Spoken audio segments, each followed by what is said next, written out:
Hello, greetings, and welcome to Literature with Lou. Today we will be continuing Anarchism and the Black Revolution by Lorenzo Camboa Irvin. Chapter 2. Where is the black struggle and where should it be going? Some, usually comfortable black middle-class professionals, politicians, or businessmen who rode the 1960s civil rights movement into power or prominence will say there is no longer any necessity to struggle in the streets during the 1990s for black freedom. They say we have arrived and we are now almost free.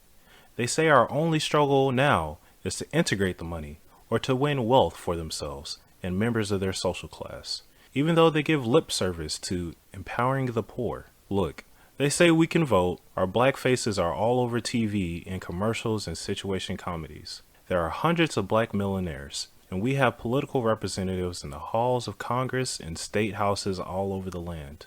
In fact, they say, there are currently over 7,000 black elected officials, several of whom preside over the largest cities in the nation, and there is even a governor in a southern state who is an African American. That's what they say, but does this tell the whole story? The fact is, we are in as bad or even worse a shape, economically and politically, as when the civil rights movement began in the 1950s. 1 in every 4 black males are in prison, on probation, parole, or under arrest. At least 1/3 or more of black family units are now single-parent families mired in poverty. Unemployment hovers at 18 through 25% for black communities. The drug economy is the #1 employer of black youth. Most substandard house units are still concentrated in black neighborhoods. Blacks and other non-whites suffer from the worst health care, and black communities are still underdeveloped because of racial discrimination by municipal governments, mortgage companies, and banks who redline black neighborhoods from receiving community development, housing, and small business loans, which keeps our community poor. We also suffer from murderous acts of police brutality by racist cops who have resulted in thousands of deaths and woundings, and internecine government warfare resulting in numerous youth homicides and a great deal of grief. But what we suffer from most, and most encompass all of these ills, is the fact that we are an oppressed people, in fact a colonized people, subject to the rule of an oppressive government. We really have no rights under this system, except that which we have fought for, and even that is now in peril. Clearly, we need a mass black protest movement to challenge the government and corporations and expropriate the funds needed for our communities to survive. Yet, for the past 25 years, the revolutionary black movement has been on the defensive. Due to co-optation, repression, and betrayals of the black liberation movement of the 1960s, today's movement has suffered a series of setbacks and is now static in comparison. This may be because it is just now getting its stuff together after being pummeled by the state's police agencies, and also because the initial political contradictions which arose in the black revolutionary groups like the Black Panther Party, Student Nonviolent Coordinating Committee, and the League of Revolutionary Black Workers. I believe all were factors that led to the destruction of the 1960s black left in this country. Of course, many blame this period of relative inactivity in the black movement on the lack of forceful leaders in the mold of Malcolm X, Martin Luther King, Marcus Garvey, and etc., while other people blame the fact the black masses have allegedly become corrupt and apathetic, or just need the correct revolutionary line. Whatever the true facts of the matter, it can clearly be seen that the government, the capitalist corporations, and the racist ruling class are exploiting the current weaknesses and the confusion of the black movement to make an attack on black working class, and are attempting to totally strip the gains won during the civil rights era. In addition, there is a resurgence of racism and conservatism among broad layers of the white population, which is a direct result of this right-wing campaign. Clearly, this is a time when we must entertain new ideas and new tactics in the freedom struggle. The ideals of anarchism are something new to the black movement and have never really been examined by black and other non-white activists. Put simply, it means the people themselves should rule, not governments, political parties, or self-appointed leaders in their name. Anarchism also stands for self-determination of all oppressed peoples and their right to struggle for freedom by any means necessary. So what road is in order for the Black movement? Continue to depend on opportunistic Democrat hack politicians like Bill Clinton or Ted Kennedy, the same old group of middle-class sellout leaders of the civil rights lobby, one or another of the authoritarian Leninist sects who insist that they and they alone have the correct path to revolutionary enlightenment, or finally building a grassroots revolutionary protest movement to fight the racist government and rulers. Only the Black masses can finally decide the matter, whether they will be content to bear the brunt of the current economic depression and the escalating racist brutality, or will lead a fight back. Anarchists trust the best instincts of the people, and the human nature dictates that where there is oppression, there will be resistance. Where there is slavery, there will be a struggle against it. The Black masses have shown they will fight, and when they organize, they will win. A call for a new protest movement. Those anarchists who are Black, like myself, recognize there has to be a whole new social movement which is democratic on the grassroots level and is self-activated. It will be a movement independent of the major political parties, the state, and the government. It must be a movement that, although it seeks to expropriate government money for projects that benefit the people, does not recognize any progressive role for the government and the lives of the people. The government will not free us, and is part of the problem rather than part of the solution. In fact, only the Black masses themselves can wage the Black freedom struggle, not a government bureaucracy like the U.S. Justice Department, reformist civil rights leaders like Jesse Jackson, or a revolutionary vanguard party on their behalf. Of course, at a certain historical moment, a protest leader can play a tremendous revolutionary role as a spokesperson for the people's feelings, or even produce correct strategy in theory for a certain period. Malcolm X, Marcus Garvey, and Martin Luther King Jr. come to mind. And a vanguard party may win mass support and acceptance among people for a time. For example, the Black Panther Party of the 1960s. But it is the Black masses themselves who will make the revolution, and once set spontaneously in motion, know exactly what they want. Though leaders may be motivated by good or bad, even they will act as a brake on the struggle, especially if they lose touch with the freedom aspirations of the Black masses. Leaders can only serve a legitimate purpose as an advisor and catalyst to the movement, and should be subjected to immediate recall if they act contrary to the people's wishes. In that kind of limited role, they are not leaders at all.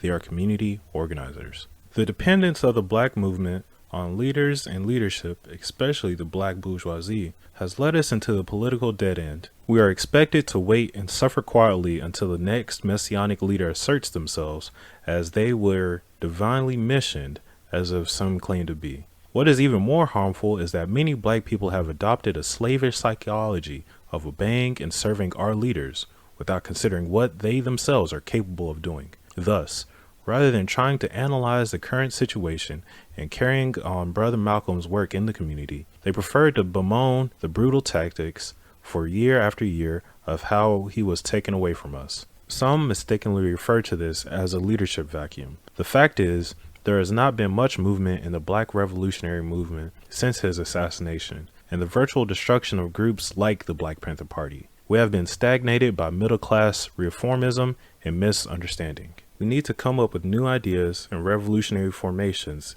in how to fight our enemies. We need a mass movement protest. It is up to the Black masses to build it, not leaders or political parties. They cannot save us. We can only save ourselves.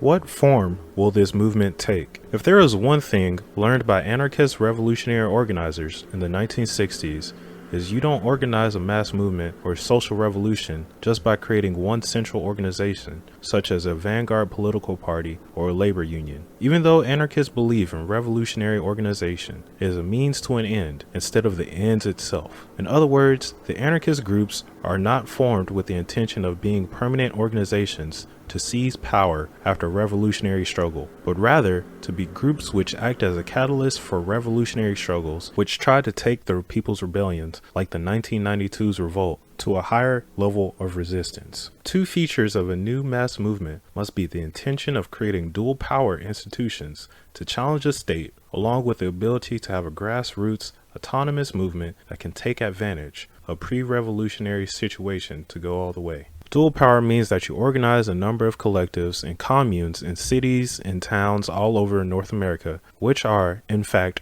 liberated zones, outside of the control of the government. Autonomy means that the movement must be truly independent and a free association of all those united around common goals, rather than membership as a result of some oath or under pressure. So how would anarchists intervene in the revolutionary process in black neighborhoods? Well, obviously, white anarchists cannot go into black communities and just proselytize, but they certainly should work with any non-white anarchists and help them work in communities of color. I do think that is the example of the New Jersey Anarchist Federation and its loose alliance with the Black Panther Party in that state as an example of how we must start. And we are definitely not talking about a situation where black organizers go into the neighborhood and win people to anarchism so that they can be controlled by whites in some party. This is how the Communist Party and other Marxist groups operate, but it cannot be how anarchists operate. We spread anarchist beliefs not to take over people, but to let them know that they can better organize themselves to fight tyranny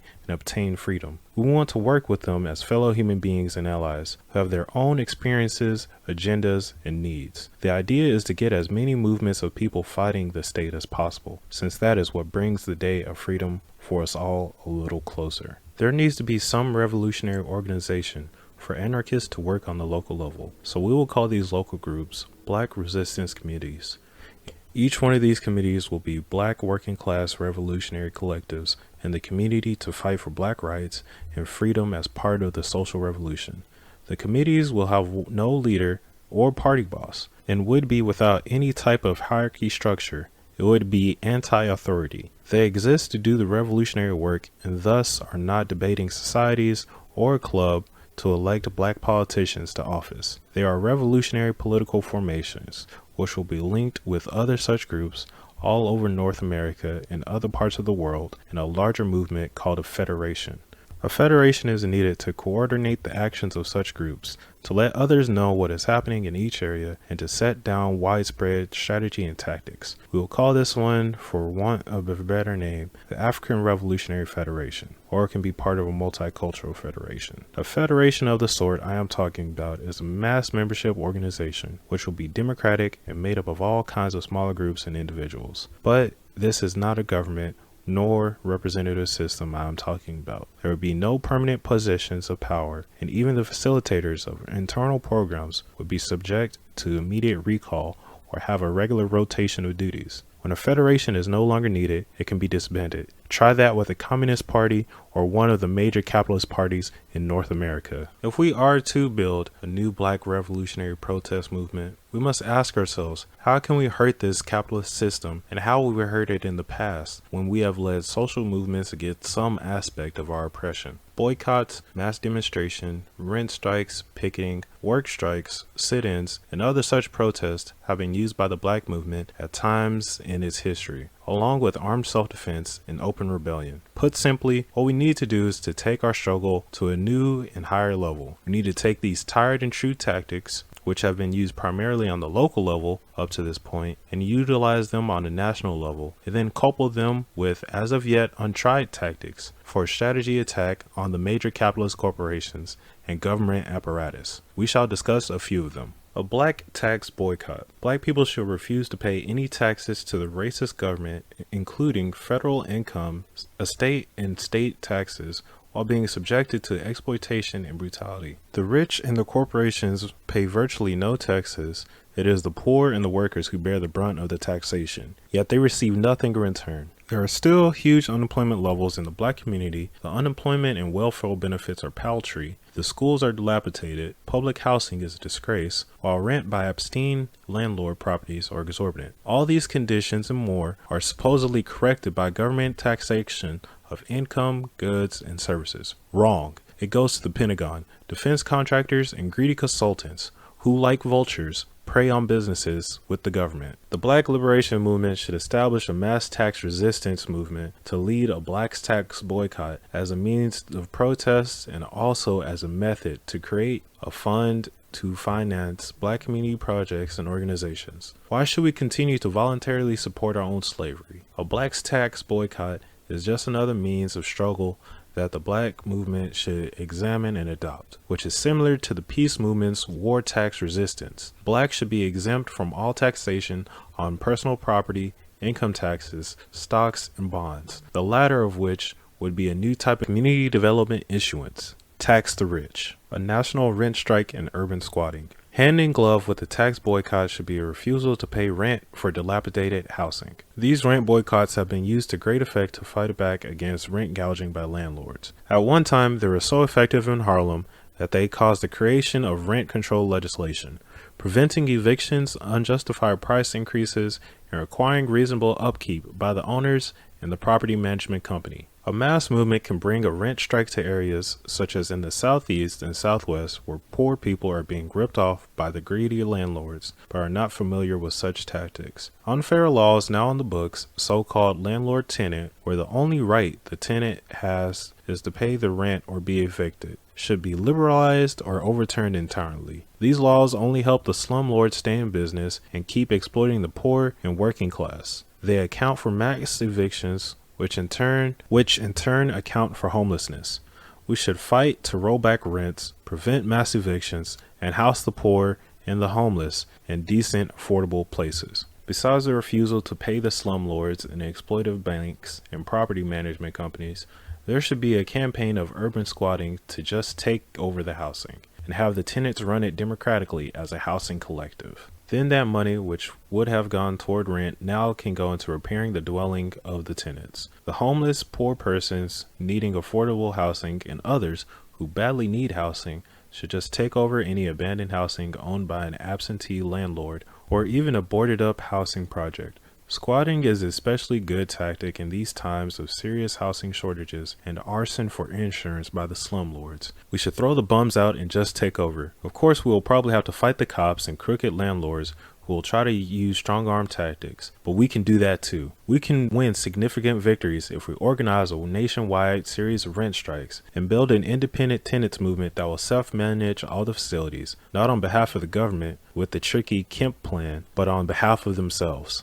A boycott of American business. It was proven that one of the strangest weapons of the civil rights movement was a black consumer boycott of community merchants and public services. Merchants and other businessmen, of course, were the leading citizens of any community, and the local ruling class and boss of the government. In the 1960s, when blacks refused to trade with merchants as long as they allowed racial discrimination, their loss of revenue drove them to make concessions and mediate the struggle, and even hold the cops and the Klan at bay. What is true at the local level is certainly true at the national level. The major corporations and elite families run the country. The government is its mere tool. Blacks spend over $350 billion a year in this capitalist economy as consumers, and can just as easily wage economic warfare against the corporate structure with a well-planned boycott to win political concessions. For instance, a corporation like General Motors is heavily dependent upon black consumers, which means that it is very vulnerable to a boycott if one were organized and supported widely. If blacks would refuse to buy General Motors cars, it would result in significant losses for the corporation, to the tunes of hundreds of millions of dollars. Something like this could even bring a company to its knees. Yet the revolutionary wing of the black movement has yet to use boycotts, calling it reformism and outdated. But far from being an outdated tactic that we should abandon, boycotts have become more effective in the last few years. In 1988, the black and progressive movement in the United States hit on another tactic, boycotting the tourist industries of whole cities and states which engaged in discrimination. This reflected on one hand how many cities have gone from smokestack industries since the 1960s to tourism as their major source of revenue, and on the other hand, a recognition by the movement that economic warfare was a potent weapon against discriminatory governments. The 1990 through 1993 black boycott against the Miami, Florida tourism industry and the current gay rights boycott against the state of Colorado, started in 1992, have been both successful and have gotten worldwide attention to the problems in their communities. In fact, boycotts have been expanded to cover everything from California grapes, the beer brand Coors, a certain brand of jeans, all products made in the country of South Africa, a certain meat industry, and many things in between. Boycotts are more popular today than they ever been. Dr. Martin Luther King Jr. recognized the potential revolutionary power of a national black boycott of America's major corporations. which is why he established Operation Breadbasket shortly before an assassin killed him. This organization, with offices in Chicago, was designed to be the conduit for the funds that the corporations were going to be forced to pour money into for a national black community developed project for poor communities. And although he was assassinated before this could happen, we must continue his work in this matter. All over the country, black boycott offices should be opened. We should build it into a mass movement involving all sectors of our people. We should demonstrate, picket, and sit in at meetings and offices of target corporations all over the country. We must take it to their very doorstep and stop their looting of the black community. A black general strike. Because of the role they play in the production, black workers are potentially the most powerful sector of the black community in the struggle for black freedom. The vast majority of the black community is working class people. Barring the disproportionate numbers of unemployed, about 11 million black men and women are today part of the workforce of the United States. About 5 to 6 million of these are in the basic industry, such as steel and metal fabrication, retail trades, food production and processing, meat packing, the automobile industry, railroading, medical service, and communications. Black numbers a third to a half of the basic blue-collar workers and a third of clerical workers. Black labor is therefore very important to the capitalist economy. Because of this vulnerability to job actions by black workers, who are some of the most militant workers on the job, they could take a leading role in a protest campaign against racism and class oppression if they are properly organized. They would be a class vanguard within our movement since they are at the point of production. Black workers could lead a nationwide general strike at their place of work as a protest against racial discrimination in jobs, housing, the inordinately high levels of black unemployment, brutal working conditions, and to further the demands of the black movement generally. This general strike is a socialist strike, not just a strike for higher wages and over general working conditions. It is revolutionary in politics using other means. This general strike can take the form of industrial sabotage, factory occupations and work sit-ins, work slowdowns, wildcats, and other work stoppages as a protest to gain concessions on the local and national level and restructure the working place and win the 4-hour day of North American labor. The strike would not involve workers on the job, but also black community and progressive groups to give support with picket line duty, leafleting, and publishing strike support newsletters, demonstrations at company offices and work sites, along with other activities. It will take some serious community and workplace organizing to bring a general strike off. In workplaces all over the country, black workers should organize general strike committees at the workplaces and black strike support committees to carry on the strike work inside the black community itself. Because such a strike would be especially hard-fought and vicious, black workers should organize workers' defense committees to defend workers, fired or blacklisted by the bosses, for the industrial organizing work. This defense committee would publicize a victimized workers' case and rally support from other organizers in the community. The defense committee would also establish a labor strike and defense fund and also start food cooperative to financially and materially support such victimized workers and their families while carrying on the strike. Although there will definitely be an attempt to involve women and white workers where they are willing to cooperate, the strike would be under black leadership because only black workers can effectively raise those issues in which most affect them. White workers have to support the democratic rights of blacks and other nationally oppressed laborers instead of just white right campaigns on so-called common economic issues led by the white left. In addition to progressive white individuals or union caucuses, the labor union locals themselves should be recruited, but they are not the force to lead this struggle, although their help is indispensable in a particular campaign. It takes major organizing to make them break free of their racist and conservative nature. So although we want and need the support of our fellow workers of other nationalities and genders, it is ridiculous and condescending to just tell black workers to sit around and wait for a white workers' vanguard to decide as wants to fight. We will educate our fellow workers to the issues and why they should fight white supremacy at our side, but we will not defer our struggle to anyone. We must organize the general strike for black freedom. The Commune, community control of the black community. How do we raise a new revolutionary consciousness against a system programmed against our old methods? We must use a new approach and revolutionize the Black Central City Commune and slowly provide the people with the incentive to fight by allowing them to create programs which will meet all their social, political, and economic needs. We must fill the vacuums left by the established order.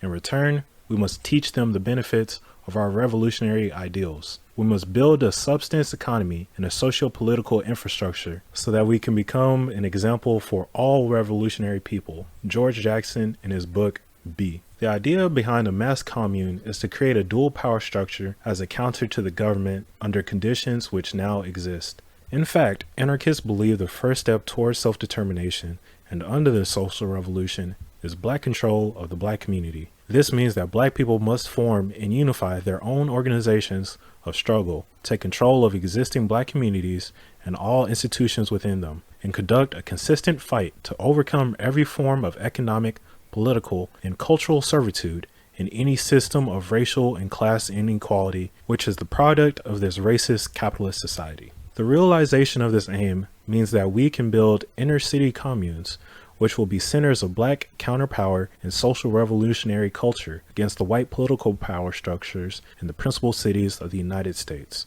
Once they assume hegemony, such communes would be an actual alternative to the state and serve as a force to revolutionize African people, and by extension, large segments of American society, which could not possibly remain immune to this process. It would serve as a living revolutionary example to white progressives and other oppressed nationalities. There is tremendous fighting power in the black community, but it is not organized in a structured revolutionary way to effectively struggle and take what is due. The white capitalist ruling class recognizes this, which is why it pushes the fraud of black capitalism and black politicians and other such responsible leaders. These fakes and sellout artists lead us to dead-end road of voting and praying for that which we must be willing to fight for. The anarchists recognize the commune as the primary organ of the new society and as alternative to the old society. But the anarchists also recognize that capitalism will not give up without a fight. It will be necessary to economically and politically cripple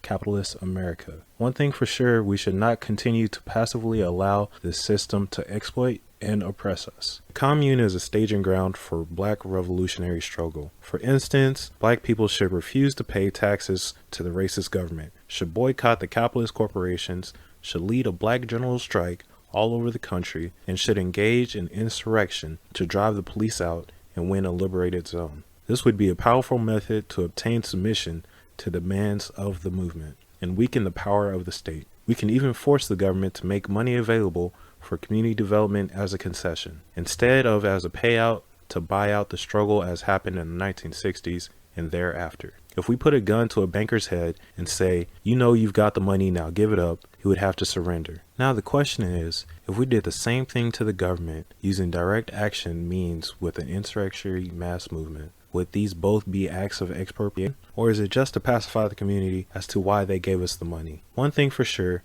we definitely need the money, and however we compel it from the government is of less important than the fact that we force them to give it up to the people's forces at all. We would then use that money to rebuild our communities, maintain our organizations, and care for the needs of our people. It could be a major concession of victory. But we also have to realize that Africans in America are not simply oppressed by force of arms, but that part of the moral authority of the state comes from the mind of the oppressed, that consent to the right to be governed. As long as black people believe that some moral or political authority of the white government has legitimacy in their lives, that they owe a duty to this nation as citizens, or even that they are responsible for their own oppression, then they cannot effectively fight back. They must free their minds from the ideas of American patriotism and begin to see themselves as a new people. This can only be accomplished under dual power, where the patriotism of the people for the state is replaced with love and support for the new black commune. We do that by making the commune a real thing in the day-to-day lives of ordinary people. We should establish community councils to make policy decisions and administer the affairs of the black community. These councils would be democratic neighborhood assemblies, composed of representatives elected by black workers in various community institutions, factories, hospitals, schools, as well as delegates elected on a block basis. We must reject black mayors and other politicians or government bureaucrats as a substitute for community power. We must therefore have community control of all institutions of the black community, instead of just letting the state decide what is good for us.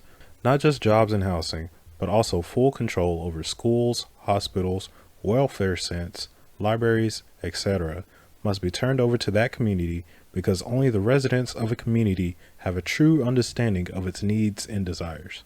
Here's an example of how it would work. We would elect a community council to supervise all schools in the Black community. We would encourage parents, students, teachers, and the community at large to work cooperatively in every phase of school administration rather than have an authority figure like a principal and his/her uncaring bureaucratic administration run things as are done at present. The whole Black community will have to engage in a militant struggle to take over the public schools and turn them into centers of Black culture and learning. We cannot continue to depend on the racist or Black puppet school boards to do this for us. The local council would then be federated or joined together on a local level to create a citywide group of councils who would run affairs in that community. The councils and other neighborhoods collectives, organized for a variety of reasons, would make a mass commune. This commune would be in turn federated at the regional and national level, the aim being to create a national federation of Black communes, which would meet periodically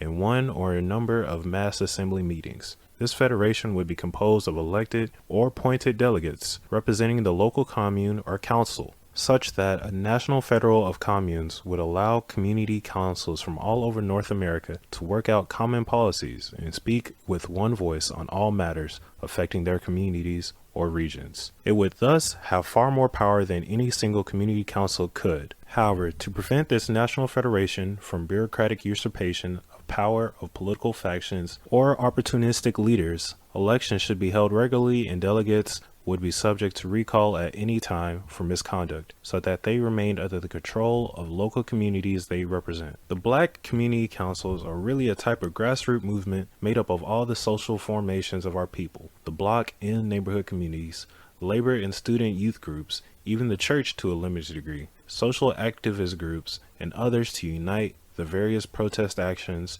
around a common program of struggle for this period. The campaigns for this period must utilize the tactics of direct mass action, as it is very important that the people themselves must realize the sense of their organized power. These grassroots associations will provide to the usually mass spontaneous actions a form of organization whose social base is the Black working class, instead of the usual Black middle-class misleadership. The anarchists recognize these community councils as being a form of direct democracy, instead of the type of phony American democracy, which is really nothing but control by its politicians and businessmen. These councils are especially important because they provide embryonic self-rule and the beginnings of an alternative to the capitalist economic system and its government. It is a way to undermine the government and make it an irrelevant dinosaur because its services are no longer needed. The commune is also a Black revolutionary counterculture. It is the embryo of the new Black revolutionary society and the body of the old sick dying one. It is a new lifestyle and microcosm, which contains the new Black social values and new communal organizations and institutions, which become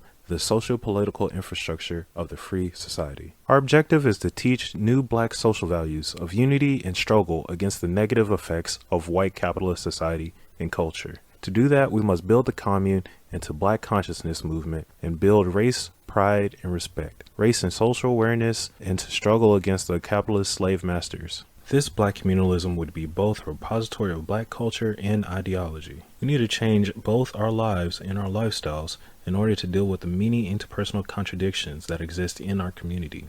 We could examine the Black family, Black male-female relationships, the mental health of the Black community, relations between the community and the white establishment, and among Black people themselves. We would hold Black consciousness raising sessions in schools, community centers, prisons, and Black communities all over North America, which would teach Black history and culture, new liberating social ideas and values to children and adults, as well as counseling and therapy techniques to resolve family and marital problems, all the while giving a Black revolutionary perspective to the issues of the day. Our people must be made to see that self-hatred, disunity, distrust, internecine violence, and oppressive social conditions among Black people are the result of the legacy of African slavery and the present-day effects of capitalism. Finally, the main objective of Black revolutionary culture is to agitate and organize Black people to struggle for their freedom. As Steve Biko, the murdered South African revolutionary, has been quoted as saying, "The call for black consciousness is the most positive call to come from ally group in the black world for a long time. It is more than just reactionary rejection of whites by blacks.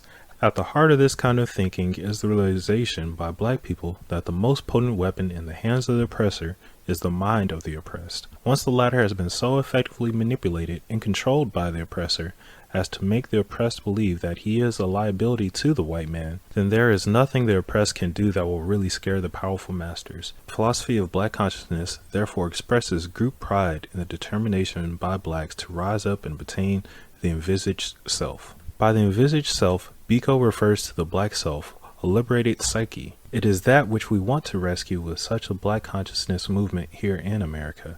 We need to counter black self-hatred and the frivolous party mentality. We also want to end the social degradation of our community and rid it of drug addiction, prostitution, black-on-black crime, and other social evils that destroy the moral fiber of the black community. Drugs and prostitution are mainly controlled by organized crime and protected by the police, who accept bribes and gifts from gangsters. These negative social values, the so-called dog-eat-dog philosophy of capitalist system, teaches people to be individuals of the worst sorts, willing to commit any crime against each other and to take advantage of each other. This oppressive culture is what we are fighting. As long as it exists, it will be hard to unify the people around a revolutionary political program. Building a black survival program. But there must also be some way to ensure their economic survival, in addition to providing new cultural role models. It is then when the commune, a network of community organizations and institutions, assumes its greatest importance. We will build a socio-political infrastructure to intervene in every area of black life: food and housing cooperatives, black liberation schools, people's banks and community mutual aid funds, medical clinics and hospitals, rodent control and pest extermination programs, cooperative factories, community cultural and entertainment centers, the establishment of an intercommunal electronic communications network, land and building reclamation projects, public work brigades to rebuild the cities, youth projects, drug clinics, and many other such programs. All these programs satisfy the deep needs of the black community, but they are not the solutions to our problems, because although we can build a survival economy now, we have to realize it will only take a social revolution to overthrow capitalism and obtain full economic self-sufficiency. But they will help us to organize a black community around a true analysis and understand of their solution. This is why they are called survival programs, meaning surviving under this system pending a social revolution. Building consciousness and revolutionary culture means taking on realistic day-to-day issues like hunger, the need for clothing and housing, joblessness, transportation, and other issues. It means the commune must be in the vacuum where people are not being properly fed, clothed, provided with adequate medical treatment, and are otherwise being deprived of basic needs. Contrary to the rhetoric of some leftist groups, this will not make people passive or just dependent on us. Rather than struggling against the government and demanding those things, it inspires confidence in the revolutionary forces and exposes the government as uncaring and incompetent. That is more of an incentive for the people to revolt and overthrow the government than balding political rallies, giving speeches, running for public office, and publishing manifestos and resolutions, or party newspapers and other garbage that no one reads but their own members, like most black and radical groups do now. We need a new way of confronting our oppressed situation. We need to unite out people to fight. And to do that, we need to educate, agitate, and organize. That's the only way we'll win a new world. What follows is an example of the end of survival programs. 1. We must have community control of all businesses and financial institutions located in our communities. And for those businesses not working in our best interest or not returning some of its revenue back to the community, we will seize said businesses and turn them into community cooperatives and mutual aid banking societies. 2. We must have community control of all housing and major input in all community planning of black communities. If a piece of property or house is owned by a slumlord, either a private realtor or government agency, we will seize it and turn it into community housing cooperatives. We oppose urban renewal, spatial decomposition, yuppie gentrification, and other such racist schemes to drive us out of the cities. We must have complete control of all planning boards affecting and concerning the black community. To enforce these demands, we should lead rent strikes, demonstrations, armed actions, and urban squatting to drive landlords out and take over their property. 3. We must have an independent, self-sustaining economy to guarantee full employment for all our people. We demand that the U.S. government provide massive economic aid to rebuild the cities. The government spends billions per year for the Pentagon killing machine. At least that amount should be redirected to meet the needs of America's oppressed communities. Ghetto housing must be rebuilt and turned over to occupants. Adequate jobs and services must be provided to all community residents, including first preference for all construction jobs in the Black community when public work brigades are assigned to rebuild the cities. We must fight for Black roots control of all government funds allocated to the Black community through a network of mutual aid banking societies, community development corporations, and community development credit unions. 4. Reparations, the big payback. The United States government and the rich class of the country have stolen and oppressed Africans in this continent for decades. They worked our ancestors as slaves, and after slavery, they continue to oppress, murder, and exploit our people on down to the present day. We must build a mass movement in our communities to compel the government and the rich to provide the means for our community redevelopment. They owe us for centuries of abuse and robbery. We must demand that reparations in the form of community development money and other funds be provided and placed in credit unions, cooperatives, and other mutual aid institutions in the Black community so that we can start to obtain some measure of economic self-sufficiency. Yet we know that they won't give the money to us. We must fight them for it, just like we must struggle to overturn the system of wage slavery today. 5. End police brutality. We must organize self-defense units to protect the Black community and its organizations and remove the state police forces. We demand criminal prosecution and jailing of all brutal or killer cops. No jurisdiction for the state's judicial system in Black liberated zones. 6. We must undertake a large-scale program to train Black people as doctors, nurses, and medical paraprofessionals in order to make free quality medical and dental care available to Black people. We must demand that the government subsidize all such medical and dental training as well as for the operation of clinics, but Black people themselves must establish and run the free medical clinics in all Black communities, whether urban or rural. This would include community anti-drug programs and drug rehabilitation clinics. 7. We must establish a Black community-controlled food system for autonomy and as a way of fighting to end hunger and malnutrition, including a trucking network, warehouses, communal farms, farmers cooperatives, food cooperatives, agricultural unions, and other collective associations. This will include a protest campaign challenging the theft of Black farmland by agribusiness corporations and rich white land barons in reclaiming for our projects. This is especially important now that the U.S. has entered an economic crisis that will not be able to provide for our needs. We must force the government to provide the money for many of these projects to be administered under total control instead of by a government agency. 8. The Black community must have control over its entire educational system from the nursery school to college. We must establish a Black liberation educational system which meets the training needs of Black children, prepares them for job training and future economic security, service to their community, and gives them a knowledge of themselves and an understanding of the true history and culture of African people, as well as a program of adult education for community people whose earlier educational opportunities have been stunted. We should demand free higher education for Blacks and other minorities at full government expense, including remedial training programs for all those who wish to qualify. 9. We must demand and fight for the release of all political prisoners and victims of racial injustice. We must investigate and review the cases of all such prisoners who are the victims of government political repression and racist frame-ups, and lead a mass campaign for their release. Some of our best revolutionary organizers are rotting away in the prison houses of this land. 10. The central demand is for Black control of the Black community, its politics and economy. We have to take over the cities, establish municipal communes, and exercise self-government as a vital step. We are the majority in many of the major cities of this country and wish to be able to control our own affairs, or at least obtain some autonomy. But as we should now be aware, we won't ever get to this community social power by voting for some Black capitalist politician or from some passively depending for salvation on leaders of one sort or another. We have to do it ourselves if we are ever to get on the road to freedom. The need for a Black labor federation. The demand for Black labor has been the central economic factor in America. It was Black labor that built the foundations of this nation, beginning with slave labor in the Old South on plantations, then with sharecropping and other farm labor after the Civil War, successive migration to the north, and working mills, mine, and factories during a 40-year period, 1890 through 1920, and on down to the present day, black labor is important to the functioning of the capitalist economic order. Almost from the beginning, black workers have organized their own labor unions and workers' associations to represent their interests.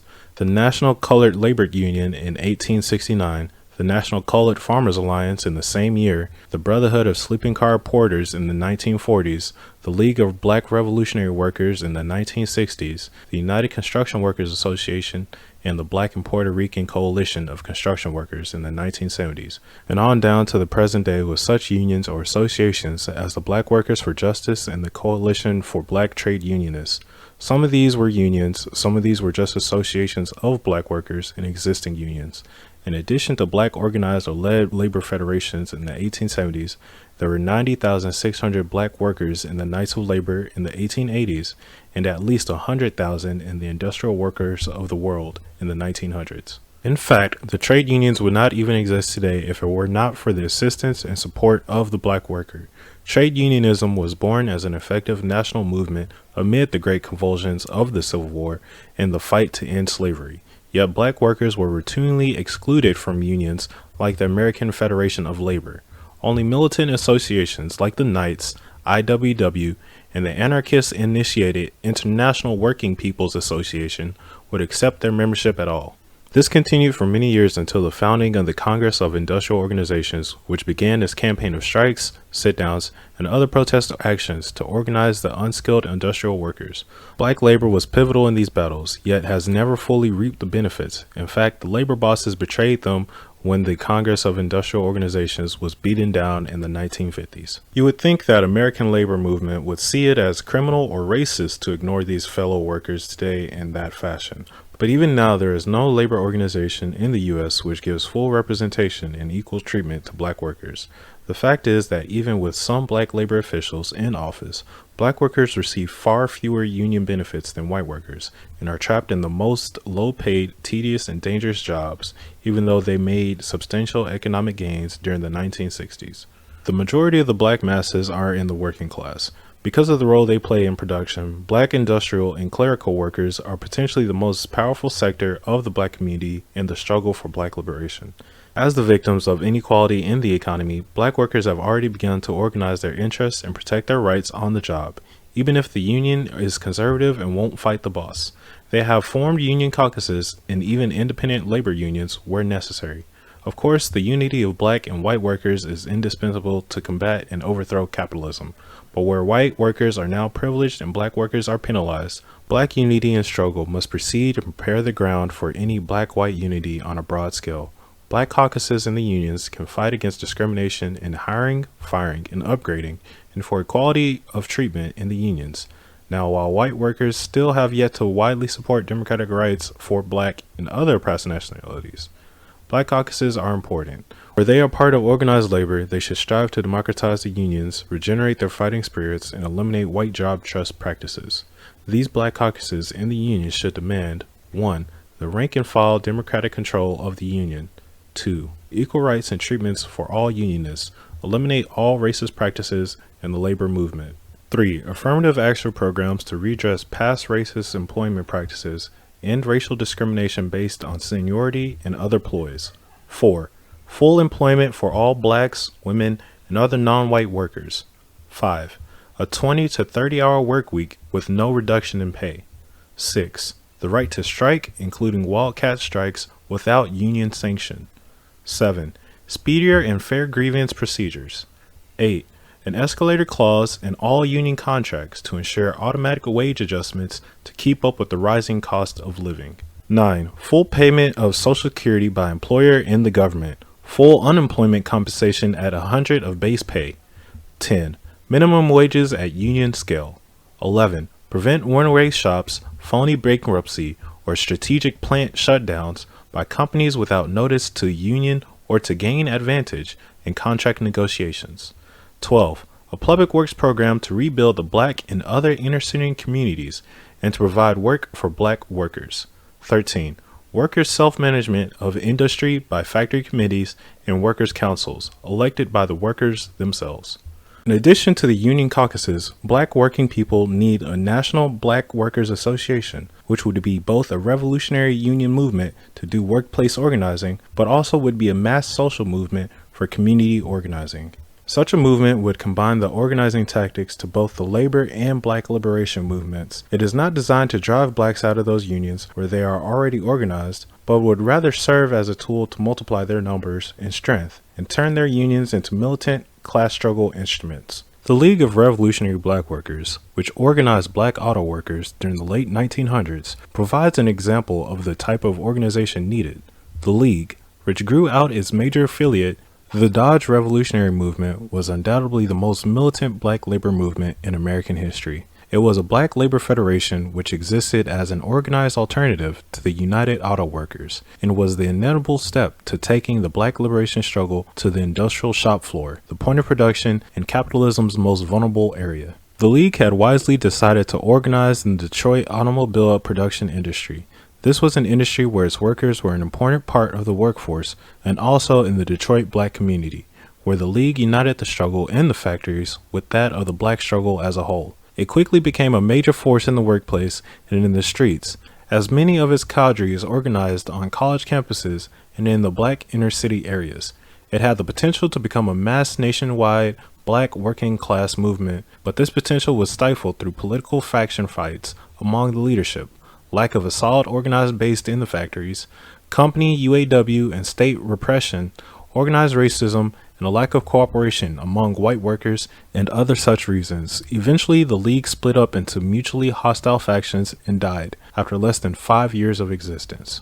Even though the League was at best a revolutionary syndicalism organization and later a rigid Marxist-Leninist organization, in their adaptation of this later authoritarian ideology with its idea of purges and unquestioned leadership directly led to its demise, there is much that anarchists and radical black labor activists can learn from the League. The main thing is that black workers can and should be organized into some sort of independent labor association, in addition to or even in lieu of their membership in organized labor unions, and especially where the unions are the sellout type and discriminate against blacks.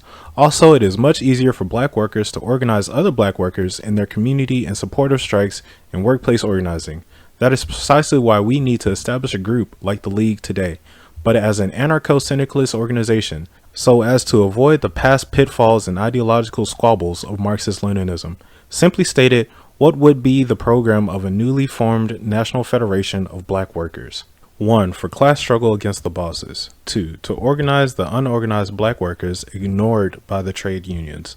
3. For worker solidarity among all nationalities of workers. It should be an international black labor federation. From Detroit, Michigan to Durban, South Africa, from the Caribbean to Australia, from Brazil to England, black workers are universally oppressed and exploited. The black working class needs its own world labor organization. There is no racial group more borne down by the social restraint than black workers. They are oppressed as workers and as a people. Because of these dual forms of oppression and the fact that most trade unions exclude or do not struggle for black laborers' rights, we must organize for our own rights and liberation. Even though in many African and Caribbean countries there are black labor federations, they are reformist or government controlled. There is a large working class in many of these countries, but they have no militant labor organizations to lead the struggle. The building of a black workers' movement for revolutionary industrial sabotage and a general strike, or organize the workers for self-management of production, and so undermine and overthrow the government is the #1 priority. What would an international black liberation stand for? Firstly, since many black workers, farmers, and peasants are not organized at all in most countries, such an organization would be one big union of black workers, representing every conceivable skill and vocation. Also, such an organization means the worldwide unity of black workers, and then secondly, it means coordinated international labor revolt. Capital and labor have nothing in common. The real strength of workers against capital in the imperialist countries is economic warfare. A revolutionary general strike and boycott of the multinational corporations and their goods by black workers all over the globe is how they can be hurt. For instance, if we want to make Britain and the US withdraw financial and military support from South Africa, then we must use the weight and power of black labor in those countries to wage strikes, sabotage, boycott, and other forms of political and economic struggle against those countries and multinational companies involved. It would be a power to be reckoned with. For instance, coordinated actions in trade unions and political action groups in that country have already caused major policy changes. A full-fledged general strike would likely lead to the total economic collapse of the racist South African state, especially if such strikes were supported by black workers in North America. In addition to asking the black workers to form their own international labor federation and to organize rank-and-file committees within their existing trade unions to push them into a class struggle direction, we also invite black workers to join anarcho-syndicalist labor organizations like the IWW and the Workers' Solidarity Alliance, American section of the International Workers Association, which is based in Paris, France. But, of course, it is not intended to drive black workers out of those unions where they are already active, but would rather serve as a tool to multiply their number and strength in such unions and make them more militant. Unemployment and homelessness. In the first 3 months of 1993, the U.S. Labor Department's Bureau of Labor Statistics listed official unemployment rates at about 6 million persons, or just 1/7 of the labor force. Under capitalism, half that figure is normal, and nonsensically is considered by capitalist economists as full employment, even though this is millions of people co-signed to economic poverty of the worst sort. But the government figures are intentionally conservative and do not include those who have given up actively searching for jobs, the underemployed who can't make enough to live on, the part-time workers who can't find a full-time or steady job, and the homeless, of which there are now between 3 to 5 million alone. Of the 6 million people that the government does count as jobless now, less than 3 million are given any unemployment compensation or other federal or state aid. The rest are left to starve, steal, or hustle for their survival. A person without a job under the capitalist system is counted as nothing. Every worker has the human right to a job, yet under capitalism, workers are dismissed from employment in times of business crisis, overproduction, depression, or just to save labor costs through less workers and more speed up. And some workers cannot find jobs in this capitalist labor market because of a lack of skills or racial or social discrimination. But the government's figures lie. Private researchers state that the total number of people who want full-time jobs and thus cannot find them amounts to nearly 14.3 million persons. Clearly then, this is a crisis situation of broad proportions, but all the government is doing is juggling and hiding figures. But the figures do show that blacks, Latinos, and women are bearing the brunt of the current depression. The National Urban League, in its Biden Unemployment Index, included as part of its annual State of Black America report, reports levels of 15 to 38% for black adults 25 and older, and incredible levels of 44 through 55% for teens and younger adults 17 through 24 years. In fact, black youth unemployment has not declined at all since the 1974 through 1975 recession. It has stayed at an official level of 35 through 40%, but in the major cities like Detroit, Chicago, Philadelphia, and Los Angeles, the real unemployment rate is more like 70%. For black youth, the unemployment rate is 3 to 5 times higher than that of white youth.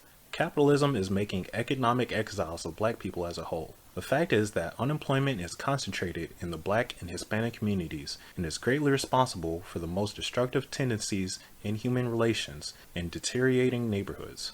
Crime, prostitution, suicide, drug addiction, gang fighting, mental illness, alcoholism, and the breakup of the black community and other social ills are all rooted in the lack of jobs and the denial of essential social services in their communities. It is actual racial genocide in the forms of social neglect. Unemployment is profitable for the bosses because it drives down the wages of workers and helps the employers to keep the workforce under control through its reserve army of labor, which is allegedly always ready to scab. Because of pervasive discrimination against blacks, Latinos, and other nationally oppressed workers, including higher levels of unemployment, the jobs they do get are generally of the bottom rung. This is also profitable for the bosses and divides the working class. Homelessness is just the most intensified form of unemployment, where in addition to loss of a job or income, there is loss of housing and lack of access to social services. There are now millions of people homeless since the last 15 years because of the capitalist offensive to destroy the unions, beat back the gains of the civil rights struggle, and to do away with affordable housing sector in favor of yuppie gentrification in the cities. You see them in cities big and small, and what this reflects is a total breakdown of the capitalist state's social services system. In addition to the heating up of the class war, waged by government and the major corporations. It shows, more than anything, that capitalism worldwide is undergoing an international financial panic and is really in the beginning stages of a world depression. In addition to the 90 million persons who live under the poverty line and 3 to 5 million homeless in the US, there are another 2.7 million homeless in the 12 nations of the European community, and 80 million people are living in poverty there, with millions more in capitalist countries of Japan, Korea, and other parts of Asia. So although black workers must organize and fight against homelessness and unemployment in the US, clearly there must be an international movement of workers to fight this economic deprivation as part of the overall class struggle. In every city in North America, the black workers movement should organize unemployment councils to fight for unemployment benefits and jobs for the jobless, the building of decent, affordable, low-income housing, and an end to homelessness, as well as against racial discrimination in jobs and housing. Such councils would be democratic organizations organized on a neighborhood basis to ensure that it would be under the control of the people and against infiltration and takeover by liberal or radical political parties or co-optation by the government, which would be federated into a citywide, regional, and national organization. That organization would be a National Black Unemployment League to create a mass fight-back movement in this depression. It would be made up of black community unemployed councils from all over the country, with delegates elected from all the local groups. Such a national organization could meet up to map out a large-scale attack on unemployment, as well as serve as a national clearinghouse on black unemployment conditions. On the local level in the black neighborhoods, it would be the community unemployment councils, which would establish food and housing cooperatives, lead rent strikes and squatting, initiate land and building reclamation projects, establish producer and consumer cooperatives, distribute food and clothing, and provide for other services. They would establish neighborhood medical clinics for free treatment of the homeless and unemployed, rodent control programs, etc. And they would deal with community social problems brought on by unemployment and other issues of interest. They would build hunger marches and other demonstrations and carry the people's wrath to various government offices and to the businesses of the rich. Not only would the unemployment councils be a way of fighting for jobs and unemployment benefits, but also the councils would be a way to obtain a great deal of community self-sufficiency and direct democracy, instead of totally depending on City Hall, Congress, or the President, and helps lead to the kind of confidence among the masses that a black municipal commune becomes a serious possibility. One of the most important functions of an employment movement is to obtain unity between the employed and the unemployed or homeless, and worker solidarity across race lines. The employed and unemployed must work together to struggle against the boss class if they are able to obtain any serious gains during this period of economic crisis. Workers who are on strike or protesting against the boss would be supported by the unemployed, who would even man the picket lines with them and refuse to scab. In turn, the workers would form unemployed caucuses in their trade unions to allow union representation of these workers, and also force such unions to provide food and other necessities, make funds and training available to the unemployed, as well as throw the weight of the unions in the fight for decent jobs and housing for all workers. The capitalist bosses will not be moved otherwise. Make the bosses pay for their economic crisis. Here is what a united movement of workers and homeless must demand. 1. Full employment, 0 unemployment for all workers at union wage. 2. Establishment of a shorter work week so that workers would be paid at the rate of 40 hours of work for 20 to 30 hours a week on the job. 3. End homelessness. Build and make available decent affordable housing for all. Repeal all loitering, anti-panhandling, and other laws against the homeless. 4. End the war budget and use those funds for decent low-income housing, better schools, hospitals and clinics, libraries, parks, and public transportation. 5. End racism and sexism in job opportunities and relief benefits. 6. Jobs or guaranteed income for all. 7. Full federal and state benefits for unemployed workers and their families, including corporate and government funds to pay the bills, rents, and debts for any laid-off worker, and unemployed compensation at 100% of regular paid wage, lasting the full length of a worker's period of unemployment. 8. National minimum wage set at prevailing union entry wage. 9. Government and corporate funds to establish a public works program to provide jobs with full union rights and wage scale to rebuild the inner cities and provide needed social services. The program and its funds should be under the control of committees democratically elected from poor and black neighborhoods. so as to avoid poverty pimps and other rip-off job agencies or government bureaucrats.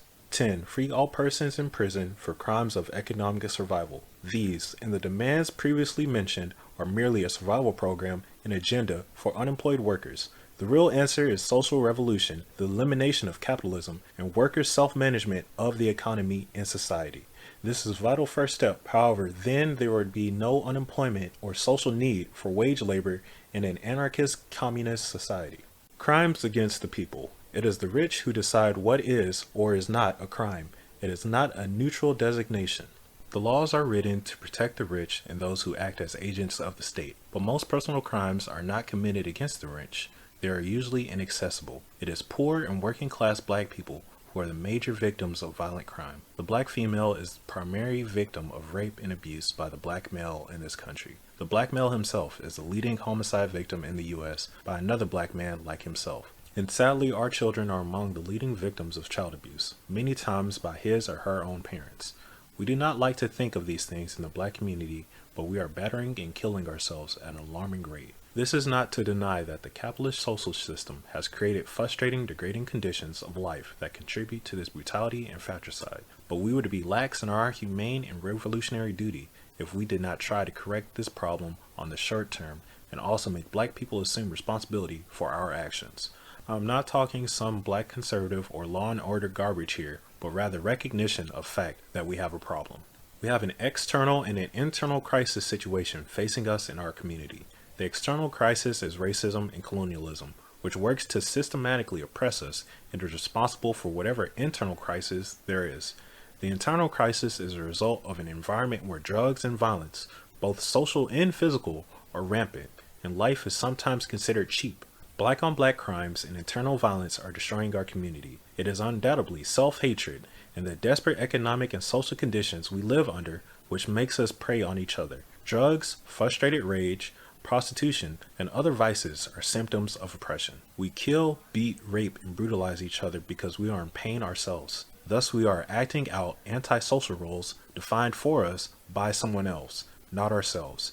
In our pain and confusion, we strike out at convenient and familiar victims, those like ourselves. There are ordinary black people who steal and rob just to survive under this system because of that unequal distribution of wealth. Further, for some of us, in our desire to make it in capitalist society, we will stop at nothing, including murder. And finally, there are those who do whatever they do because of drug addiction or mental sickness. Whatever the reasons, we have a serious problem that we must remedy because it is tearing away at the moral and social fabric of our community. It will be impossible to unite black people if they are in fear and hatred of one another.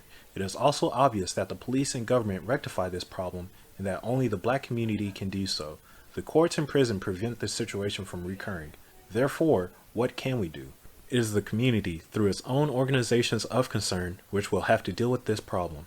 Community self-managed programs to work with black youth gang members, a source of much violence in the community, rather than the military approach of calling in cops, empower the community rather than the racist prison bureaucracy in the cops. Also, the community-run drug rehabilitation groups, therapy, and counseling groups, and other neighborhood organizing help us to efficiently deal with the problem of internal violence and hopefully defuse it. Most importantly, it involves the community in the effort.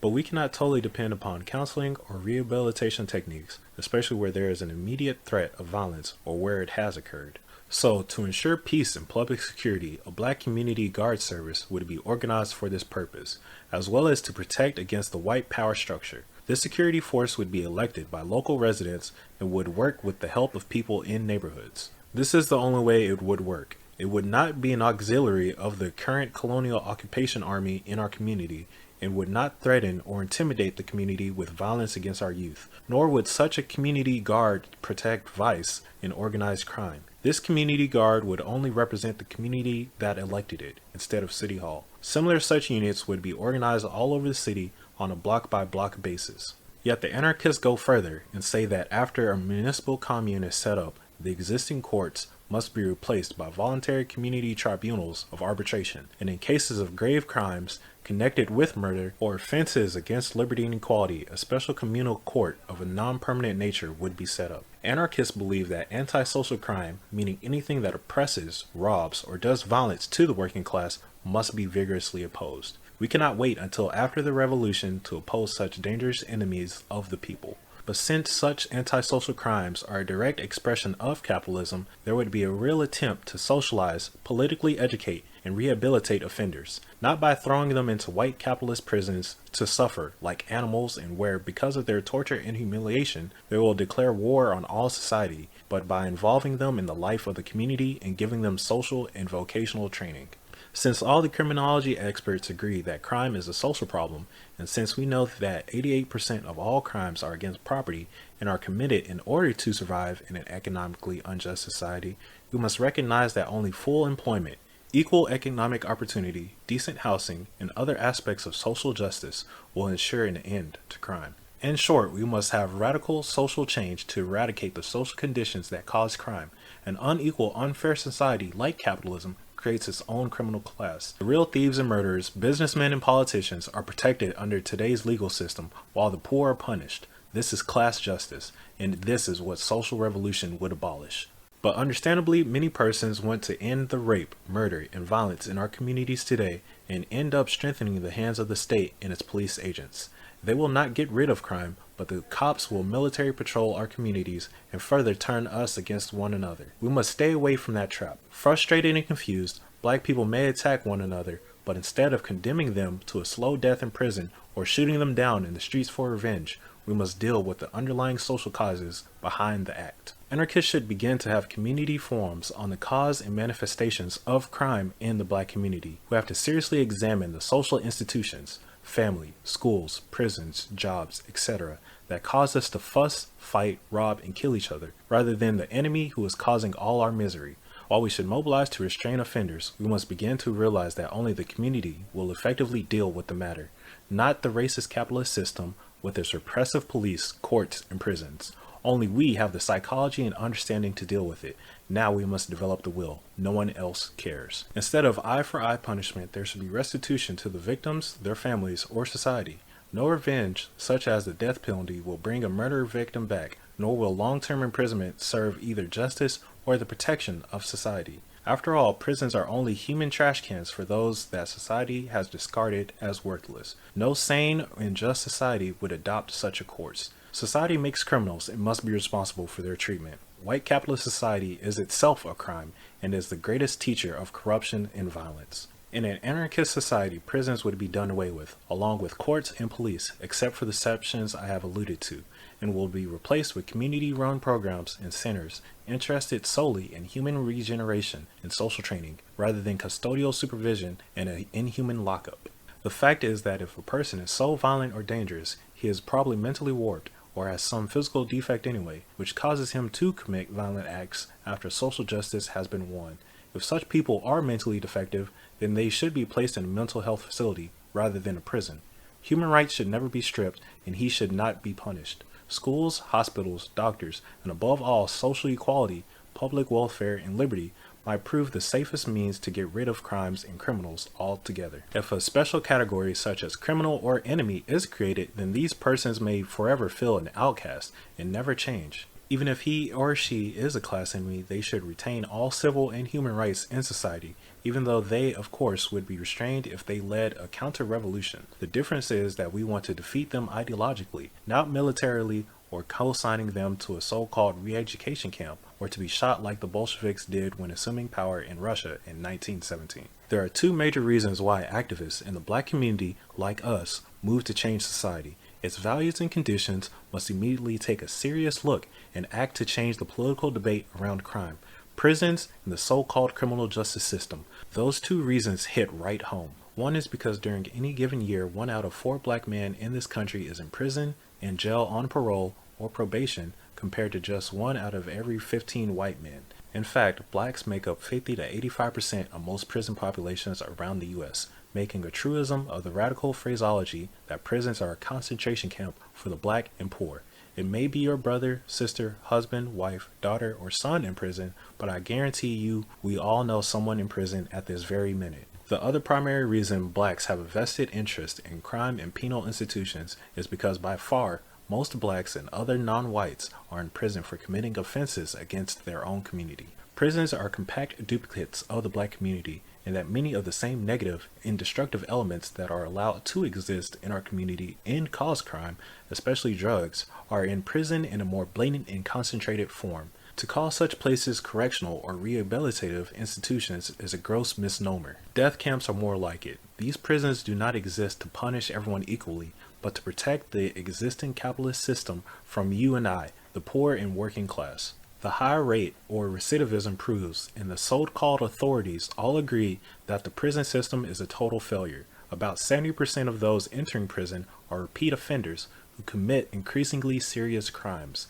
The brutality or prison experience and the ex-con stigma when they are finally released make them worse. Basic to solving these crucial problems is organization. The Black community and the Black liberation movement must support these prisoners in their fight for prisoners' human rights. They should fight for the release of political prisoners and victims of racial injustice. They should also form coalitions of groups in the Black community to fight against the racist penal and judicial system, and especially the unequal application of the death penalty, which is just another form of genocide against the Black race.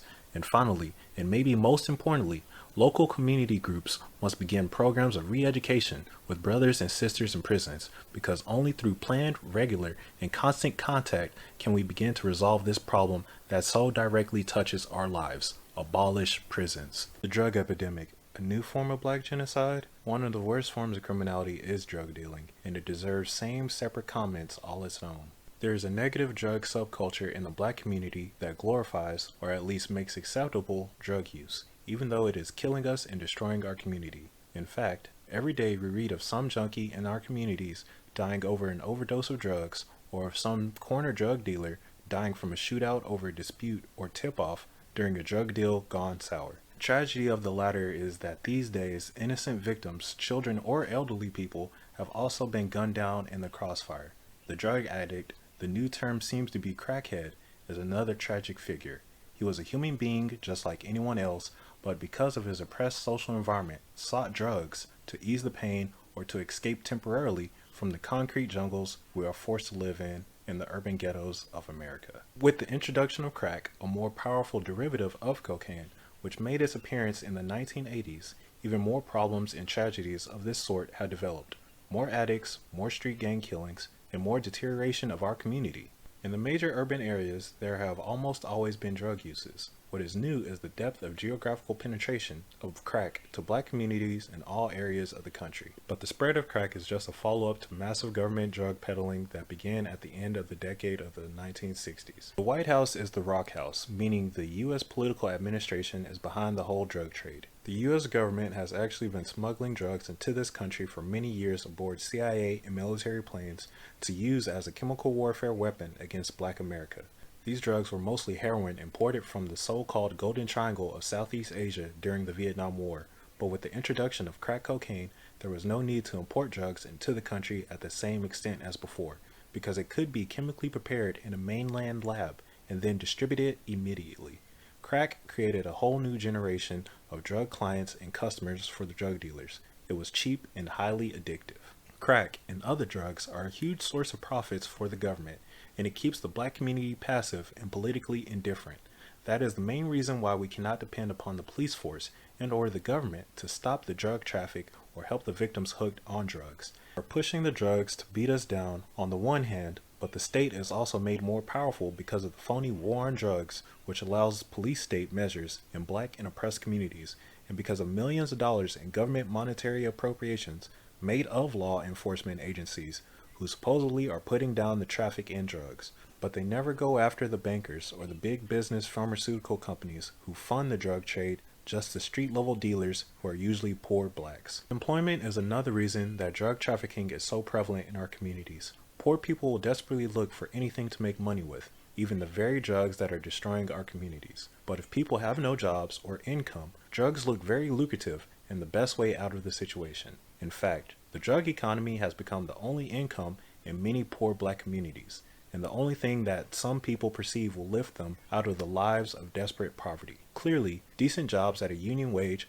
are part of the answer to ending drug trafficking in our community, rather than a dependence on police, courts, and the state. The cops are not our friends or ally, and must be exposed for their part in protecting the trade rather than suppressing it. Only the community can stop drug trafficking, and it is our responsibility, however you look at it. After all, those junkies are our brothers and sisters, mothers and fathers, neighbors and friends. They are no strangers. We must organize to save their lives and the life of our community. We must establish anti-dope programs in Black communities all over the country. We must expose and counter the government's role as pushers of dope, along with that of the police as protectors of the drug trade. But we must also be prepared to help the drug victims with street counseling, street clinics, where they can clean up and learn a trade in the socio-political reasons for drug use, propaganda against drug use, and other activities. Junkies are the victims of the drug society which thinks it's cool to use drugs. Children are some of the biggest victims of drug dealing when they are tricked or forced by economic necessity into using or selling it. The users and dealers both are victims, but the dealers are something else than entirely innocent. Even though that black on the corner selling dope is a victim himself of the economic and political system which makes him do it, dope dealers are a corrupt, dangerous breed who must be stopped. Many people have been killed or seriously injured for naively trying to oppose dope dealers and make them leave their neighborhoods. Therefore, whereas the policy with junkies would be more benevolent and understanding, with dope dealers we must be cautious and even ruthless when it is called for. We need to try to win them over with an economic and political program to draw them away from the huge trade, but many of the dealers are violence prone, especially the big shots, who are also protected by the cops. They must be opposed by both military and political means. We are not advocating the summary murder of people, but we are saying that if it takes death to bring about a change in the community, so be it. The issue of death is essentially an issue of who is doing the dying. It can be direct and exercised against the death merchant, or it can be indirect and exercised against our youth, if we let it. To be aware of a dangerous situation and not move to change it is to be as responsible for the dangerous situation as those who created it in the first place. Listen, I don't want to simplify this problem by saying that just kill a few street level dealers and that will end it. No, it won't, and we don't want to do that anyway. They are just poor people trying to survive this system, just pawns in the drug game whose lives don't matter to the big capitalist or government. When they say so, these street level dealers will be killed or imprisoned, but the drug peddling system will go on. This is a socio-political problem which can best be addressed by grassroots organizations. But it's the corporate and industrial backers of the drug trade, not just the corner dealer, that must not only be exposed, but must be moved on. In addition to educational agitation and other action, there must be military action by revolutionary cells. The underground actions which we are asking people to move to and can be carried out by a relatively small group of dedicated people, a revolutionary cell of armed fighters who have been trained in guerrilla tactics. But even these small groups of people must have the support of the neighborhoods in order to function, otherwise people will not know it from another violent gang. Once this social cohesiveness exists among the community, then we can begin to put this proposal into action against the most violent, high-level drug dealers. We are addressing ourselves to what can be more or less be considered to be guidelines for dealing with the problem on a neighborhood or community-wide level than at a national level. 1. Set up drug education classes in the community, for the youth especially, to expose the nature of the drug trade, who it hurts, and how the government, banks, and pharmaceutical companies are behind it all. 2. Exposure of the death merchants and their police protectors, photos, posters, flyers, newsletters, and etc. 3. Harassment of the dealers, i.e. threatening phone calls, knocking the drug product, have citizens marching inside their place of business, and other tactics. 4. Set up drug rehabilitation clinics so that junkies can be treated, can study the nature of their oppression, and can be won over to revolutionary politics. We must win people away from drug use into the revolution. 5. Physical elimination of the dealer, intimidation, driving him out a neighborhood or out of town, beatings, and assassination where necessary. Dope is death. We must fight dope addiction by any means necessary. Do all you can to help your people in the anti-dope war. African intercommunalism. The anarchist ideals lead logically to internationalism, or more precisely transnationalism, which means beyond the nation state. Anarchists foresee a time when the nation state will cease to have any positive value at all for most people, and will in fact be junked. But that time is not yet here, and until it is, we must organize for intercommunalism, or world relations between African people and their revolutionary social movements instead of their governments and heads of state. The Black Panther Party first put forward the concept of intercommunalism in the 1960s, and although slightly different, is very much a libertarian concept at its core. This used to be called Pan-Africanism, but included mainly revolutionary governments and colonial or independence movements as allies. Because of the legacy of slavery and continuing economic neocolonialism, which has dispersed blacks to every continent, it is feasible to speak of black international revolutionary solidarity. Here is how anarchists see the world. The world is presently organized into competing nation-states, which, though the capitalist Western nations have been responsible for most of the world's famine, imperialism, and exploitation of the non-white peoples of the earth. In fact, all states are instruments of oppression. Even though there are governments that claim to be worker states, socialist countries, or so-called revolutionary governments, in essence, they all have the same function: dictatorship and oppression of the many over the few. The bankruptcy of the state is further proven when one looks at the millions of dead over 2 world wars sparked by European imperialism 1914 through 1918 and 1939 through 1945, and hundreds of brush wars incited by the superpowers of the West or Russia in the 1950s and continuing to this day. This includes worker states like China, Russia, Vietnam, Cambodia, Somalia, Ethiopia, and Czechoslovakia, and others who have gone to war over border disputes, political intrigue, invasion, or other hostile action. As long as there are nation states, there will be war, tension, and national immunity. In fact, the sad part about the decolonization of Africa in the 1960s was that the countries were organized into Eurocentric ideals of the nation state, instead of some sort of other formation more applicable to the continent, such as Continental Federation.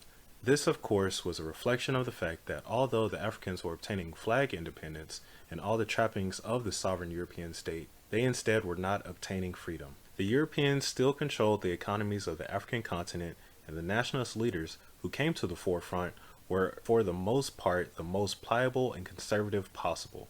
Entire countries of Africa were like a dog with a leash around its neck. Although the Europeans could not longer rule the continent directly through colonial rule, it now did so through puppets it controlled and defended, like Mobutu in the Congo, Selassie in Ethiopia, and Kenyatta in Kenya. Many of these men were dictators of the worst sort, and the regimes existed strictly because of European finance capital. In addition, there were white settler communities in the Portuguese colonies, South Africa, and Zimbabwe, who oppressed the African peoples even worse than the old colonial system. This is why the national liberation movements made their appearance in the 1960s and 1970s. Anarchists support national liberation movements to the degree that they struggle against a colonial or imperialist power, but also note that in almost every instance where there is such liberation fronts have assumed state power, they have become state communist parties and new dictators over the masses of the people. These include some who had engaged in the most epic struggles, but also include many based on the obvious military dictatorship from the start. They are not progressive, and they tolerate no dissent. For instance, no sooner had the MPLA government been in power in Angola than it began to arrest all of its left-wing ideological opponents, Maoists, Trotskys, anarchists, and others, and to forcibly quell strikes by workers for higher pay and better working conditions, calling such job actions blackmail and economic sabotage. And with the Nito Alves affair and his alleged coup attempt, Alves was a hero of the revolutionary and a popular military leader. There was the first party purge of opponents in the new government. Something similar to this also took place when the Sandinista National Liberation Movement took over in Nicaragua in the 1980s. None of this should seem strange or uncharacteristic to anarchists when we consider that the Bolshevik Party did the same thing when it considered state power during the Russian Revolution 1917 through 1921. Countries such as Benin, Ethiopia, the People's Republic of the Congo, and other revolutionary governments in Africa are not in power as the result of a popular social revolution, but rather because of military coup or being installed by one of the major world powers. Further, many of the national liberation movements were not independent social movements, but were rather under the influence or control of Russia or China as part of their geopolitical struggle against Western imperialism and each other. This is not to say that revolutionary movements should not accept weapons or other material support from an outside power, as long as they remain independent politically and determine their own policies, without such aid being conditional on the political dictates and the party line of another country. But even though we may differ with them politically and tactically in many areas, and even with their flaws after assuming state power, the revolutionary liberation fighters are our comrades and allies in the common struggle against the common enemy, the U.S. imperialist ruling class, while the fight goes on. Their struggle releases the death grip of U.S. and Western imperialism, or as anarchists more precisely call it, capitalist world power. And while the fight goes on, we are bound together in comradeship and solidarity. Yet we still cannot overlook atrocities committed by the movements like the Khmer Rouge, a Marxist-Leninist guerrilla movement in Cambodia, which just massacred millions of people to carry out rigid Stalinist political policies and to consolidate the country. We must lay this butchery and other crimes committed by state communism bait for all to see. We do not favor this kind of revolution, which is just sheer power seeking and terrorism against the people. This is why anarchism has always disagreed with how the Bolsheviks seized power in Soviet Russia, and Stalin's butchery of the Russian people seems to have set a model for the state communist movements to follow over the years. The national liberation fronts make one basic mistake of many nationalist movements of oppressed peoples, and that is to organize in a fashion that class distinctions are obliterated. This happened in America, where in the fight for democratic rights, the civil rights movement included black middle-class preachers, teachers, and others, and every black person was a brother or sister, as long as they were black. But this simplistic analysis in social reality did not hold for long, because when the civil rights phase of the American black struggle had spent itself, class distinctions and class struggle came to the forefront. Although they are black mayors and other bureaucrats, they merely serve as pacification agents of the states, black faces in high places. This neo-colonial system is similar to the type of neo-colonialism which took place in the Third World after many countries had attained their independence in the 1960s. Europe still maintained control through puppet politicians and a command of petty bourgeoisie class, who are willing to barter the freedom of the people for personal gains. These people merely preside over the misery of the masses. They are not a serious concession to our struggle. They are put in office to co-opt the struggle and deaden the people to their pain. So while the black revolutionaries generally favor the ideas of African intercommunalism, they want principled revolutionary unity. Of course, the greatest service we can render the people of the so-called Third World of Africa, Asia, and Latin America is to make a revolutionary hymn in North America in the belly of the beast. For in freeing ourselves, we get the U.S. imperialism ruling class off both our backs. We wish to build an international black organization against capitalism, racism, colonialism, imperialism, and military dictatorship, which could more effectively fight the capitalist powers and create a world federation of black peoples. We want to unite our brother or sister in North America with the black peoples of Australia and Oceania, Africa, the Caribbean, and South America, Asia, the Middle East, and those millions of our people living in Britain and other Western European countries. We want to unite tribes, nations, and black cultures into an international body of grassroots and struggling forces.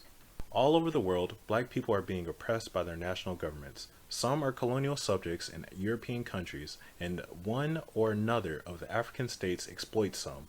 Only a social revolution will lead to black unity and freedom. However, this will only be possible when there exists an international black revolutionary organization and social movement, an organization which can coordinate the resistance struggles everywhere of African peoples. Actually, a network of such organizations, resistance movements, which are spread all over the world based on a consensus for revolutionary struggle. This concept accepts any level of violence that will be necessary to enforce the demands of the people and workers. In those countries where an open black revolutionary movement would be subjected to fierce repression by the state, such as in South Africa and in the same black puppet dictatorships in other parts of Africa, the Caribbean, and Asia, it would be necessary to wage an underground resistance struggle. Further, the state has grown more and more violent, with widespread torture and executions, prisons, and maximum police controls, spying and deprivation of democratic rights, police brutality, and murder. Clearly, such governments, and all governments, must be overthrown. They will not fall due to internal economic or political problems, but must be defeated and dismantled. So we call for an international resistance movement to overthrow governments and the system of capitalist world government. But even in the Western imperialist countries, we must recognize the legitimacy of revolutionary violence. when such forms of revolutionary action are required. However, a clear difference should be seen among revolutionaries between simple terrorism without popular support and coherent political program and guerrilla warfare arising out of the collectively felt frustrations of the common people and workers. The use of military methods would be necessary in a case where the violence of the state made it imperative for black revolutionaries to defend themselves by taking the armed offensive against the state and the ruling class, and to expropriate the wealth of the capitalist class during the social revolution. The Black Liberation Movement needs an organization capable of internal coordination of the Black liberation struggle, a world federation of African peoples. Although this would not just be an anarchist movement, a federation like this would be made more effective than any group of states, whether the United Nations or the Organization of African Unity, in freeing the black masses. It would involve the masses of people themselves, not just national leaders or nation states. The military dictators and government bureaucrats have only proven that they know how to spend money on pomp and circumstance, but not how to dismantle the large vestiges of colonialism in South Africa or defeat Western neo-colonialist intrigues. Africa is still the poorest of the world's continents, while materially the richest. The contrast is clear. Millions of people are starving in much of equatorial Africa, but the tribal chiefs, politicians, and military dictators are driving around in Mercedes and living in luxury villas, while they do the bidding of Western European and American bankers through the International Monetary Fund. They are part of the problem, not part of the solution. Our ideas about the importance of intercommunalism are based on a firm belief that only a federation of free peoples will bring true black power to the masses. Power to the people does not mean a government or political party to rule in their name, but social and political power in the hands of the people themselves. The real only people's power is the power to make their decisions on matters of importance, and to merely elect someone else to do so, or to have a dictatorship forced down their throats. True freedom is to have full self-determination about one's social, economic, and cultural development. The future is anarchist communism, not the nation-state, bloody dictators, capitalism, or wage slavery. Armed defense of the Black Commune. Our insistence on military action, defensive and retaliatory, has nothing to do with romanticism or precipitous idealist fervor. We want to be effective. We want to live. Our history teaches us that the most successful liberation struggles require an armed people, a whole people, actively participating in the struggle for their liberty. George Jackson, quoted in Blood in My Eye. We must organize self-defense units to protect the black community and its organizations. It is the police and the government who are the main perpetrators of violence against black people. Every day we read of the police murdering and maiming the people in our community, all in the name of law and order. This police brutality has included the use of deadly force against children as young as 5 years old and elderly persons over 75 years old. We must disarm and demilitarize the police and force them to leave our community. Perhaps this can be done after a rebellion or insurrection drives them out, or perhaps they will have to be driven out by a street guerrilla force like the Black Liberation Army tried to do in the 1970s. I have no way of knowing. I just know that they have to go. They are an oppressive occupying army, are not of our community, cannot understand its problems, and do not identify with its people and their needs. Further, it is a corruption of the cops that protects organized crime and vice in our community, and capitalism with its exploitative economic conditions, which is responsible for all crime. Existing police forces should be replaced with black communities' own self-defense force, made up of members of our community elected or appointed by their neighbors to that position, or from an existing street guerrilla force or political organization if the people agree. They would be subject to immediate recall and dismissal by the community control boards of an area. This is only so that we will have community control of the self-defense force, begin to deal with fratricidal black-on-black crime, and be able to defend ourselves from white racist or police attacks. With the increase of white racist violence today and the possibility of white mob action in the future, usually in the name of law and order, this community self-defense force is most important. The only question is, can we do this now?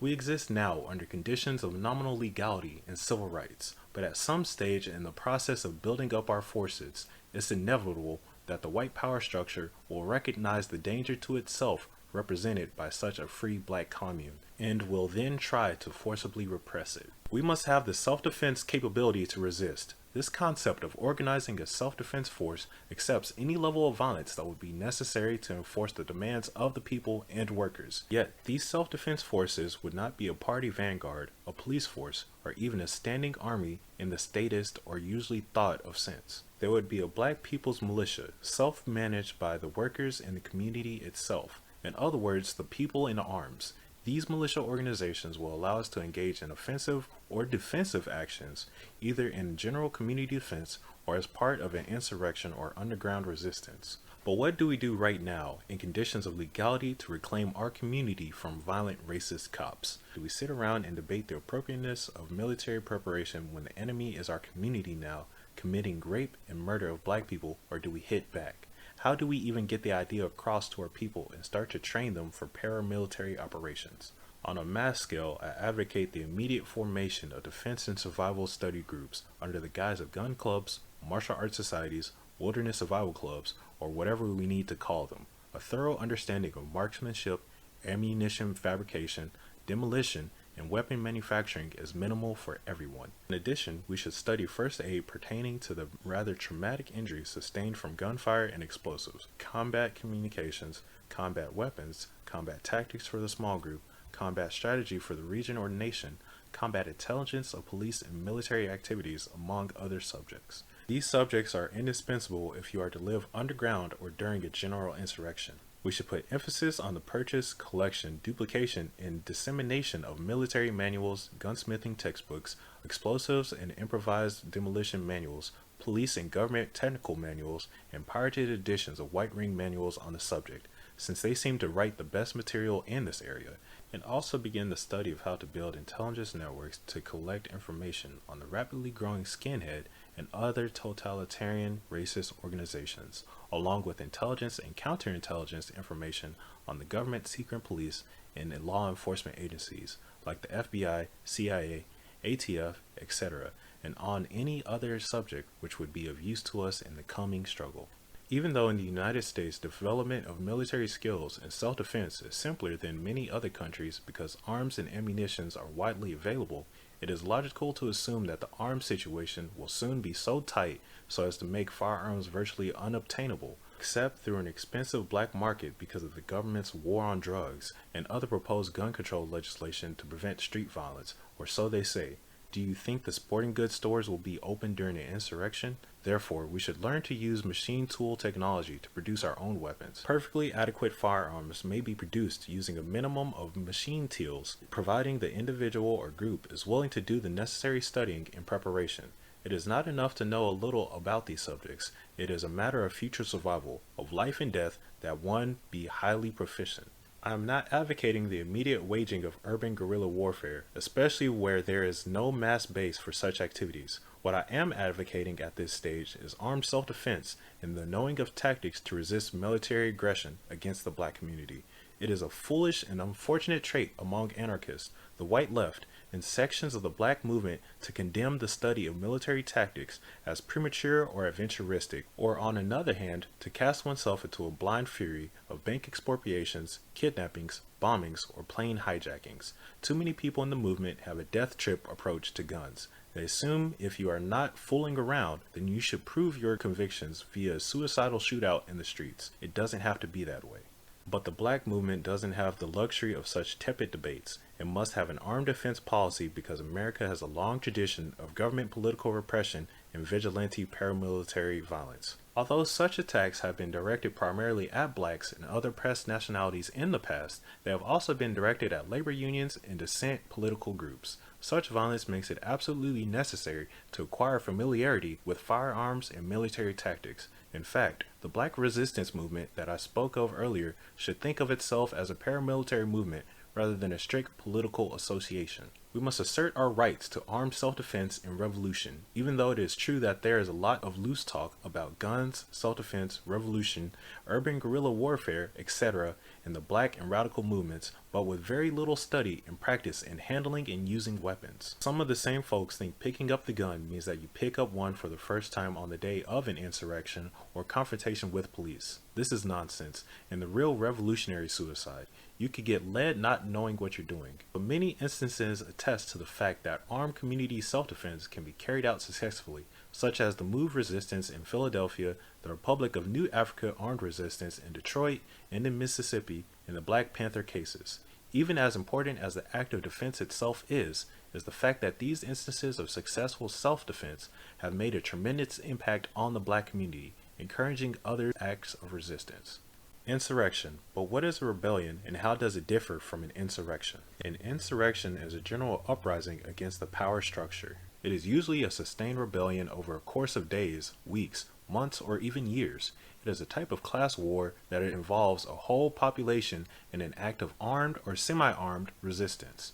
Sometimes mistakenly called a rebellion, its character is far more combative and revolutionary. Rebellions are almost totally spontaneous, short-term affairs. An insurrection is also not the revolution, since revolution is a social process rather than a single event, but it can be an important part of the revolution, maybe its final phase. An insurrection is a planned violent protest campaign which takes the spontaneous revolt of the masses to a higher level. Revolutionaries intervened to push rebellions to insurrectionary stage, and the insurrection to a social revolution. It is not small, isolated pockets of urban guerrillas taking actions, unless those guerrillas are part of a larger revolt. The importance of recognizing the true differences of each level can define our strategy and tactics at that stage, and not lead us prematurely into a full offensive when the enemy is not yet weakened enough by mass action or political attacks. The importance of also recognizing the true cases of the revolt cannot be understated. Anarchist revolutionaries intervene in such struggles to show people how to resist and the possibilities of winning freedom. We want to take the people's rebellion against the state and use them to weaken the rule of capital. We want to create resistance on a longer term to win liberated zones. To disconnect these communities from the state means that these rebellions will assume a consciousness political character like the Palestinian Intifada in the occupied territories controlled by Israel in the Middle East. Creating the possibility of a black insurrection means popularizing and spreading the various rebellions to other cities, towns, and even countries, and increasing them in number and frequency. It also means consciously nullifying the power of the state instead of temporary revolts against it, which ultimately preserves its power.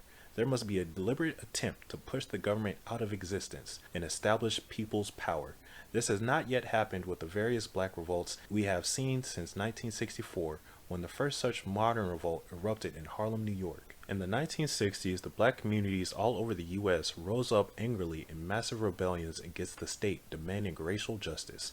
After the Harlem Revolt, for the next 4 years, major rebellions shook the U.S. In the Watts section of Los Angeles, Detroit, Chicago, and hundreds of other North American cities. Isolated acts of police brutality, racial discrimination, substandard housing, economic exploitation, the hoodlum element, a breakdown in family values, and a host of other explanations have been put forward by liberal and conservative sociologists and others commissioned by the state to whitewash the true causes. Yet none of these revealed this as a protest against the capitalist system and colonial rule, even though the social scientists warned of the possibility of a new outbreak of violence. Once again, in the spring of 1992, we saw a massive revolt in Los Angeles, whose immediate causes were related to the outrageous acquittal of 4 Angeles policemen who had brutally beaten Rodney King. But there again, this was just an immediate cause acting as a trigger. This revolt was not a sympathy revolt on behalf of Rodney King personally. The cause of this rebellion was widespread social inequality in the capitalist system and police terrorism. This time, the rebellion spread to 40 cities and 4 foreign countries. It was not just a so-called race riot, but rather a class revolt that included a large number of Latinos, whites, and even Asians.